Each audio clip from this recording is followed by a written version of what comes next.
Le Parti démocrate italien, le parti que je dirige depuis mon retour à la politique active dans mon pays, l'Italie, est un parti profondément européiste. L'Europe est au cœur de notre travail, de nos idées, de nos perspectives. Elle sera au cœur de cette campagne électorale.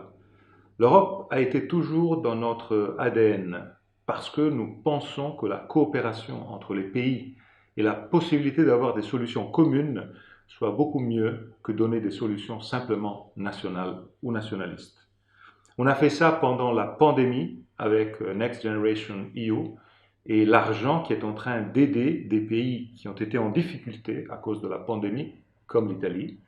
Ça a été la même chose dans d'autres moments de l'histoire européenne. Ça va être ainsi aussi dans le futur. On a besoin d'une Europe forte. On a besoin d'une Europe de la santé, d'une Europe de la solidarité. Mais tout ça, on peut le faire seulement s'il n'y a pas de nationalisme à l'intérieur des pays européens.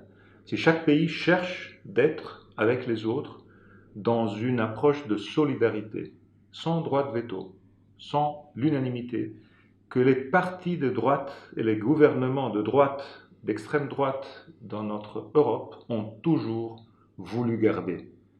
Ce même droit de veto que Orban, ami et allié de la droite italienne, est en train de mettre chaque fois qu'il peut nuire à l'Europe, comme dans les sanctions contre la Russie, comme sur les questions migratoires. Les faits sont plus importants que les discours de campagne électorale et les faits disent qu'au Parlement européen, cette droite n'a jamais soutenu le Next Generation EU, n'a jamais soutenu la création d'une Europe de la santé et les choix de solidarité en faveur des pays en difficulté comme l'Italie. Cette droite a voté contre tous les choix importants qui ont été faits contre le réchauffement climatique. Cette droite a même voté contre le traité du Quirinale, le traité de l'entente italo-française qui a mis la relation entre la France et l'Italie au même niveau de la relation entre la France et l'Allemagne. Eh bien, ce traité du Quirinal est très important pour rendre nos deux pays encore plus proches les uns des autres, pour être plus protagonistes en Europe. La droite italienne a voté contre. Et ça, c'est les faits.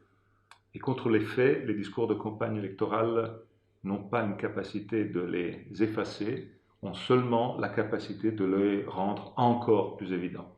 Fratelli d'Italia son aliados de Vox, el partido de extrema derecha española que ancla sus principales posiciones, ideas y valores en el franquismo que reivindica. Vox, como todos sus aliados de extrema derecha en Europa, consideran la Unión Europea una amenaza para la soberanía de sus países y sus programas persiguen poner fin a la integración europea. Se oponen a cualquier proyecto federalista europeo y a una mayor integración. Vox, como sus aliados de extrema derecha en el resto de Europa, representan el ultraconservadurismo, el negacionismo del cambio climático, el ultranacionalismo, el anti-immigración, el anti-LGBTQI.